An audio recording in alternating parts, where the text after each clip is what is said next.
हम इस बात के विरोधी हैं कि और हमारी पार्टी भी इस विरोधी है कि किसी के अगर भावना को किसी बोलने से अगर ठेस पहुंचे तो उन बातों को उजागर नहीं करना चाहिए किसी व्यक्ति को, चाहे शिक्षा मंत्री हो, चाहे आज़ाद गांधी हो, चाहे कोई मौलाना हो, चाहे जो भी व्यक्ति हो। ये भारतीय जनता पार्टी का जो है दोहरा चरित्र है, दो चरित्र से वो देश में चल रहे हैं और इसका फायदा उसको बिहार में मिलने वाला नहीं है।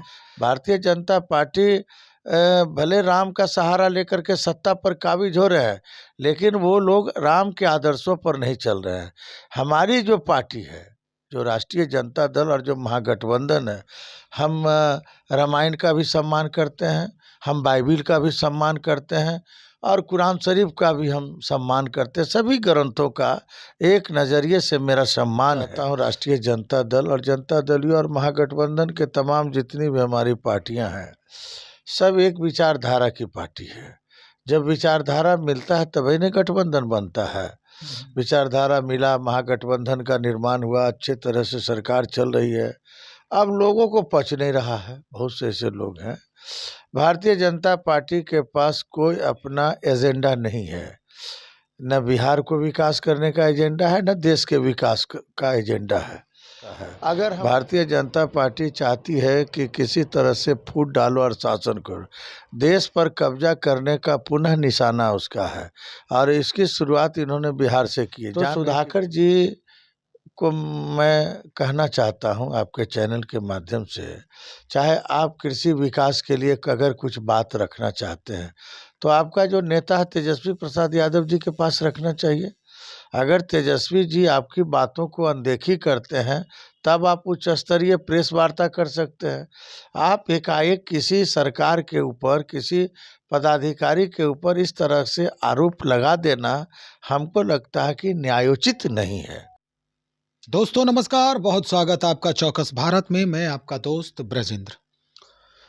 राजनीतिक गलियारे में जिस तरह की उथल पथल हो रही है और गर्माहट जो है, जो कटाक्ष के तीर हैं, कटाक्ष के बाण जो है एक दूसरे पर चलाए जा रहे हैं, इससे गर्माहट बढ़ते जा रही है। और उसके बाद अब जो ये मामला है, ये जो पूरा मसला है, वो थाने तक पहुंच गया है, सिविल कोर्ट तक पहुंच गया है। जी हाँ, हम बात कर रहे हैं रामचरितमानस के ऊपर बयानों के चलने वाले तीरों का। स्थिति क्या है? कई नेता इस पर बयान दे चुके हैं। जो राज्य में राजनीति से सरोकार रखते हैं, जन सरोकार रखते हैं, वो अपने अपने स्तर से तुलसीदास के चरित्र जो रामचरितमानस है उस पर बयान दे रहे हैं, उस पर सफाई दे रहे हैं, उसकी व्याख्या करते नजर आ रहे हैं। लेकिन भारतीय जनता पार्टी को ये सारी बातें नागवार गुजर रही है और इन्होंने यहाँ तक कह दिया है कि जिस तरह से पूरा माहौल को बर्बाद करने की कोशिश की जा रही है, हिंदुओं के जो सार्थक जो तत्व हैं, हिंदू के जो धर्म, ये सनातन धर्म है, उस पर जो ये प्रहार हो रहा है, इसे कतई बर्दाश्त नहीं किया जाएगा। लेकिन अब शिक्षा मंत्री चंद्रशेखर और आरजेडी के जो प्रदेश अध्यक्ष हैं जगदा बाबू, इन पर केस दर्ज हुआ है, इन पर मुकदमे दर्ज किए गए हैं। इस बनिस्पत हम जानकारी के लिए पहुंचे हैं, आज़ाद गांधी हैं, वरीय नेता हैं आरजेडी के। इनसे जानने का प्रयास करते हैं कि जो हो रहा है वर्तमान राजनीति में, किसी धर्म के ऊपर, किसी के आस्था के ऊपर इस तरह की राजनीति की जा रही है, उसके बाद जो बयान चलाए जा रहे हैं, कितना ये सार्थक होगा हमारे समाज के लिए, हमारे बिहार के आने वाले समय के लिए, जो हम लोकसभा भी है और यह विधानसभा का भी चुनाव है। देखिए, सबसे पहले 2023 वर्ष का आपके चैनल के माध्यम से जी आपके दर्शकों को हम ढेर सारी शुभकामनाएं देना चाहते हैं। बहुत धन्यवाद सर। और हम ये कहना चाहते हैं, आपने एक बड़ा सटीक मुद्दा पर भारतीय जनता पार्टी का आपने पर्दाफाश करने का विषय रखा आपने। जी देखिए, जो हमारे जो शिक्षा मंत्री चंद्रशेखर जी हैं, इन्होंने रामचरितमानस के कुछ पंक्तियों पर टिप्पणियां, अपना व्यक्तिगत राय उन्होंने दिया है। जी जी जी हम इस बात के विरोधी हैं कि और हमारी पार्टी भी इस विरोधी है कि किसी के अगर भावना को किसी बोलने से अगर ठेस पहुंचे जी तो बातों को उजागर नहीं करना चाहिए किसी व्यक्ति को, चाहे शिक्षा मंत्री हो, चाहे आज़ाद गांधी हो, चाहे कोई मौलाना हो, चाहे जो भी व्यक्ति हो। बिल्कुल इस तरह भावना हिंदुस्तान जो है बड़ा, यहाँ के लोग सीधे साधे लोग हैं, ज़्यादा लंदफंद में रहते नहीं, धर्म पर आस्था करने वाले लोग हैं। सभी धर्मों का यहाँ मान और सम्मान है, सभी धर्मों को समान अधिकार है। लेकिन इस तरह का जो व्यक्तिगत चर्चा लोग अगर करते हैं, चाहे कोई भी हो, ये नहीं करना चाहिए, सबसे पहली बात है।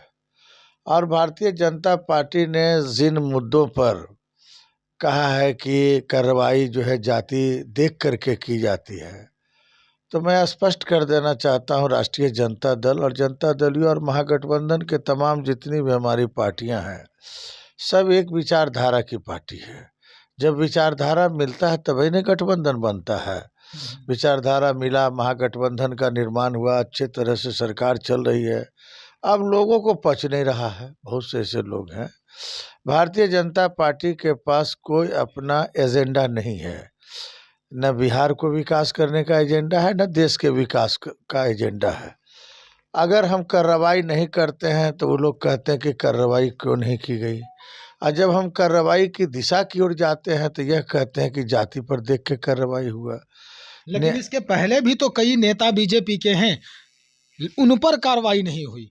अब अचानक से कहने का मतलब है कि सवर्णों को देखा जा रहा है और सवर्णों पर अगर कोई इस तरह का ब्लेम हो रहा है, आरोप लगाया जा रहा है, तो उन पर सीधा उनको 15 दिन का नोटिस दे दिया जा रहा है। देखिए, यहाँ सवर्ण और पिछड़ा और दलित की बात नहीं है, समझने की बात है। ये भारतीय जनता पार्टी की भाषा है। भारतीय जनता पार्टी चाहती है कि किसी तरह से फूट डालो और शासन करो। देश पर कब्जा करने का पुनः निशाना उसका है, और इसकी शुरुआत इन्होंने बिहार से की है। जान रहे कि बिहार में 40 सीट है, फिर आपको झारखंड में है, दोनों भाई एक मिला हुआ है अभी। तो बिहार में हमको जो लग रहा है, जो स्थिति बनी हुई है, भारतीय जनता पार्टी ने अपने जो इसका एजेंसी है, गुप्तचर एजेंसी है, इन्होंने पता लगाया कि बिहार में उसकी हालात काफ़ी ख़राब है। कोई लीडरशिप यहाँ अभी तक भारतीय जनता पार्टी नहीं बना पाया। कभी सुशील कुमार मोदी को आगे किया, तो कभी नित्यानंद राय जी को आगे किया, कभी किसी तारकेश्वर प्रसाद जी को आगे किया, कभी विजय कुमार सिन्हा को आगे। आप देख रहे हैं स्थिति क्या है।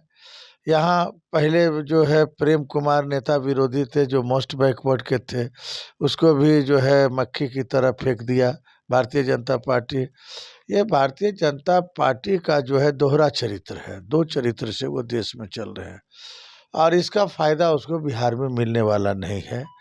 पार्टी राष्ट्रीय जनता दल ने जो 15 दिनों का नोटिस से सुधाकर सिंह, जो हमारे कृषि मंत्री सुधाकर सिंह रहे, चाहे आज़ाद गांधी रहे, चाहे जगदानंद सिंह जी रहे, चाहे जो भी नेता सीनियर रहे बिहार के, देश के, अगर पार्टी के विरुद्ध अगर कोई भी कार्रवाई करता है तो इसके लिए वह अनुशासन समिति में जाएगा।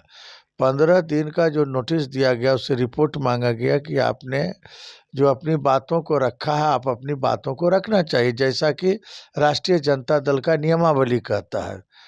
तो उस नियमावली के तहत नोटिस दिया गया, और नोटिस देने के बाद 15 दिन के अंदर जो जवाब आएगा, तो वो जवाब अनुशासन समिति हर पार्टी का होता है, और अनुशासन समिति डिसीजन लेती है कि क्या करना चाहिए, नहीं करना चाहिए। हम कार्रवाई की ओर अग्रसर हैं। अगर हम लोगों को लगेगा, पार्टी को लगेगा कि आदरणीय सुधाकर सिंह जी का जो बयान है, जो इस तरह से टिप्पणी करना और बोलना कि नहीं हमने जो बोला सही बोला है। सुधाकर सिंह जी ने तो सिर्फ और सिर्फ किसानों की बात उठाई है, जनता की बात उठाई है, और उसके बाद अगर कार्रवाई नहीं होती है, यानी कार्यपालिका जो है वो सहयोगी नहीं साबित होती है, तब वो राज्य के मुखिया को उन्होंने इत्तला किया है कि साहब ऐसा ऐसा हो रहा है, आप क्यों नहीं सख्ती से पेश आ रहे, और उस पर उन पर फिर नोटिस आ गया। देखिए, आप जिस दल में हैं और जिस सरकार में है, तो अनुशासन बड़ा चीज़ है। अगर हम इस सूबे का मुखिया नीतीश कुमार जी हैं, और दूसरे मुखिया हमारे तेजस्वी प्रसाद यादव जी हैं, अगर सरकार के पदाधिकारी अगर उनकी बातों को नहीं सुनते हैं या नज़रअंदाज करते हैं या कोई उनका कृषि नीति अलग से है सरकार से हट करके, अगर किसी व्यक्ति का निजी कृषि नीति हो या कोई किसानों के उत्थान की बात हो, तो इस मुद्दा को अपने नेता के पास रखना चाहिए। जो हमारे डिप्टी सीएम साहब है, जो हमारे विधायकों के, हमारे पार्टी के एक बड़े लीडर हैं, लालू प्रसाद यादव जी ने तमाम जवाबदेहियां उनके कंधे पर सौंपी है और बड़े विचारवान, ये नहीं किसी के पक्ष की बात वो नहीं करते हैं, कोई जाति की बात नहीं करते हैं। जब कुर्सी हाथ में आ जाता है, डिप्टी सीएम का मतलब होता है और सीएम का मतलब होता है कि तमाम लोगों को लेकर के चलना, तमाम लोगों की बातों को सुनना। तो सुधाकर जी को मैं कहना चाहता हूं आपके चैनल के माध्यम से, चाहे आप कृषि विकास के लिए अगर कुछ बात रखना चाहते हैं तो आपका जो नेता है तेजस्वी प्रसाद यादव जी के पास रखना चाहिए। अगर तेजस्वी जी आपकी बातों को अनदेखी करते हैं तब आप उच्च स्तरीय प्रेस वार्ता कर सकते हैं। आप एकाएक किसी सरकार के ऊपर, किसी पदाधिकारी के ऊपर इस तरह से आरोप लगा देना हमको लगता है कि न्यायोचित नहीं है और इन्हीं सब बिंदुओं पर पार्टी जो है हर एंगल से अनुशासन कमेटी जांच करेगी और जांच में जो रिपोर्ट आएगा उसके अनुकूल, नियमानुकूल कोई जो है कार्रवाई की जाएगी। चलिए, तो आखिर में एक सवाल ये है कि आप भी मानते हैं कि अगर हम बात करें उसकी रामचरितमानस के ऊपर जो टिप्पणियां हुई है शिक्षा मंत्री जी की और उसके बाद जो पूरा माहौल जो रचा गया है इसके लिए, तो आप मानते हैं कि किसी भी धर्म के ऊपर, किसी भी ग्रंथ के ऊपर, जो पवित्र ग्रंथ है, होली ग्रंथ है, किसी का भी, किसी भी धर्म का, उस पर टिप्पणी नहीं करना चाहिए, ये आप मानते हैं? देखिए, हम इस बिंदु पर यह आपको मैं बोलना चाहता हूँ कि इस देश में सबको बोलने का अधिकार है। सर्वधर्म समभाव। हाँ, हर व्यक्ति किसी के ऊपर अपनी बातों को रख सकता है। ये चंद्रशेखर जी ने जो बातें रामचरितमानस के ऊपर जो कही है, कुछ पूरे रामचरितमानस पर उनका विरोध नहीं है। अरे रामचरितमानस तो ऐसा ग्रंथ है जो इसमें राम का आयन यानी राम के चरित्र का वर्णन किया गया कि रामराज कैसे स्थापित हुआ, रामराज क्या है। रामायण में ऐसी तथ्यों को उजागर किया गया है जो सत्य दर्शा रहा है। एक विचारवान व्यक्ति का चर्चा उसमें है। अगर राम के आदर्शों के आलोक में अगर सब लोग चले तो देश बदल सकता है। भारतीय जनता पार्टी भले राम का सहारा लेकर के सत्ता पर काबिज हो रहे हैं, लेकिन वो लोग राम के आदर्शों पर नहीं चल रहे हैं।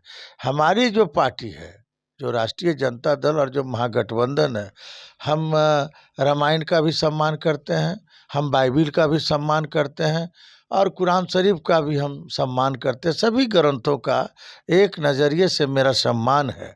अगर कुछ पंक्तियों का विरोध किए हैं, समझे कि नारी के बारे में, शूद्रों के बारे में कुछ पंक्तियां हैं, तो वो उनका व्यक्तिगत मसला है। इसको पार्टी का मसला नहीं कहा जाए। पार्टी का ये बयान नहीं है। चंद्रशेखर जी शिक्षा मंत्री है, एक देश के पहले देश के नागरिक हैं, उसके बाद कोई मंत्री हैं। तो देश के नागरिक के चलते अगर कुछ बयान दिए हैं तो उनका व्यक्तिगत मामला है, पार्टी का इससे कोई लेना देना नहीं है। अगर कुछ ऐसे लोग हैं जिन्होंने न्यायालय में भी अपील दायर किए हैं, विभिन्न कोर्ट में भी लोगों ने उनके विरुद्ध चर्चाएं छेड़ी है कोर्ट के माध्यम से। अब देखिए, कोर्ट का डिसीजन तो सबको मान्य होता है, क्या अच्छा है क्या बुरा है। कोर्ट क्या डिसीजन लेती है उसके अनुकूल पार्टी भी डिसीजन लेगी। तो इस पे चर्चा तो होगी, तो लंबी जाएगी, बहुत सारी बातें हैं, लेकिन समय का अभाव है, इस वजह से। चलिए, हमारे साथ आज़ाद गांधी साहब थे और ये बता रहे हैं कि हाँ, आखिर वाकई में ये रामचरितमानस के ऊपर जो टिप्पणी हुई है वो कितना निराधार है और कितना ये सही है। दरअसल टिप्पणी के बाद भारतीय जनता पार्टी के तरफ से ये पूरा मामला जो है एक तरह से उसको लोक लिया गया, कैच कर लिया गया और उसके बाद इस पर तरह तरह के, जैसे रामचरितमानस का पाठ भी किया गया, उसके बाद यहाँ से लेकर दिल्ली तक पूरा बयानबाजी शुरू हो गई। उसके बाद लगातार कई नेता ऐसे भी हैं, यानी कि अगर हम बात करें पूर्व उप मुख्यमंत्री सुशील मोदी जी का, तो उन्होंने भी ये कहा है कि जगह-जगह पर इनका प्रवेश वर्जित होना चाहिए, चंद्रशेखर जी का। कहीं भी इन्हें एंट्री नहीं मिलनी चाहिए, चाहे विश्वविद्यालय हो या कोई भी संस्था हो। इस तरह के बयान के बाद चलिए वहीं दूसरी तरफ हम बात कर रहे हैं सुधाकर जी का। तो सुधाकर जी के ऊपर जो टिप्पणी हुई है इनकी आजाद गांधी जी की, वो भी स्पष्ट है। इन्होंने स्पष्ट कहा कि सुधाकर जी को पार्टी लाइन से ऊपर हटकर किसी तरह से बयानबाजी से बचने की जरूरत थी। लेकिन अब क्या, जो भी है वो तो बाहर आ चुका है। अब 15 दिन की जो है नोटिस मिली है और उसके बाद क्या कुछ फैसला होगा ये सर्वसम्मति से मान्य होगा। हमें इंतजार रहेगा उस फैसले का कि 15 दिन बीतने के बाद सुधाकर सिंह जी को पार्टी के अंदर जगह मिलती है या फिर पार्टी से बाहर का रास्ता दिखाया जाता है। आप बने रहे हमारे साथ, सारे खबरों को फिर से हम लेकर आएंगे। शुक्रिया।